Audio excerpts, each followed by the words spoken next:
What's up? My name's Cintron. It's my real name. And I'm here to pay respects to Kentaro Miura, the author of Berserk, who unfortunately passed away a couple of weeks ago. At the age of 54.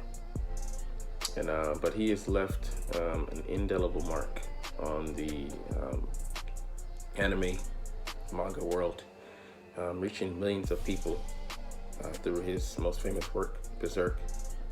And the story, my first impression of it was I thought it was too dark to get involved with. I'm like, man, if I read this or absorb this, my soul's gonna get tainted. But I think that the heart of Berserk, the story is about persevering, struggle. Is the character of the main character of Berserk, Guts. He's called the struggler. Roughly translate out to that in English, but from Japanese, like the way he fights and perseveres through all that he's been through throughout the story, from the horrific childhood he grew up with. He grew up in, and he, despite that, he grew up to be self-sufficient and gain something of a family, then lost most of them in a tragic event. Then, fought on to not be, overwhelmed by depression. Another state of his life. He's really going through the worst of this time through depression, but. What a man, what a lesson on, what it means to be a human being. And I think be a human being. And I think that in the world we live in, lots of people can relate to this story, going through those similar things, or in a similar vein, struggles and adversity that you're going to face in life. And Berserk is a story about never giving up, fighting on, dealing with and surviving depression. It's a tool to not only help you through that, but to show you how you need to do that, how you can do that. But yeah, it's about fighting through life. Because life is a constant battle. Not just fighting things that are going to just be attacking you, but things that even just mundane. There's some things that, as well, they deal with that, dealing with the mundane things in life, dealing with success, dealing with good places. How do you fight that when you've come from a background where all you had is struggle? A lot of people don't talk about that. How success can be a ruiner for certain people. But yeah, facing adversity, the things that Gus had to, deal with, being betrayed by the closest of him, like Griffith, who he struggles with, and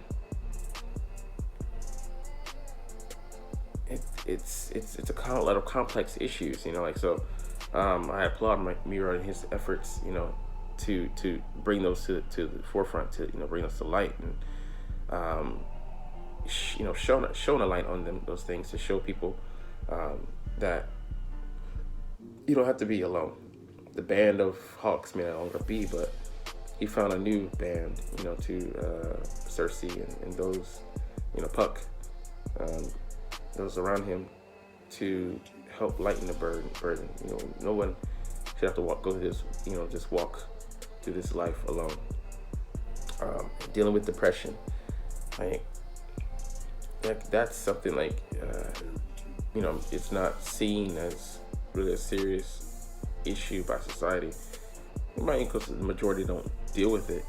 They've been blessed to been put in situations where they didn't have to deal with certain hardships in life. They were dealt a good hand. But Guts, he wasn't dealing with molestation, at his age, and being raised by people who just want something from you, be kind of a tool, being just useful, being raised by a man who cursed him, that's a lot, man, but dealing with that, not letting overwhelm you. So I think a lot of metaphors and can be drawn from this series about the monsters in there, like the monsters inside of us, inside of humanity, that demons that threaten to swallow us up and in turn turn us into demons, real life, like demons to devour other people. And we allow ourselves to become these things, and we shouldn't. Not I love about the Behelots, and like really reveal true human nature, what we would do if given power, because absolute power corrupts absolutely, and understanding humanity, because it's just what are the motives that drive people, when things look like one thing on the surface, but really their motives are hidden beneath there. So like Mogus, like the priest who actually wasn't a priest, he was actually praying on people. He looked pious to those on the outside, but you really got to see him up close, the monster he was, and that reflects in like some religious structures and society that we hold dear, but really they're corrupt on the inside. He confronted those issues as well. So understanding humanity, who we are, why we do what we do, what lies in the future for us, like what separates us from the beast, and how do we live and breathe amongst each other in unity, and how we can function as a society and accept those on the outside, and why we cast people out. So there's so many questions and so many things that this series dealt with and tried to answer and try to confront seriously. The music, man, like all I think is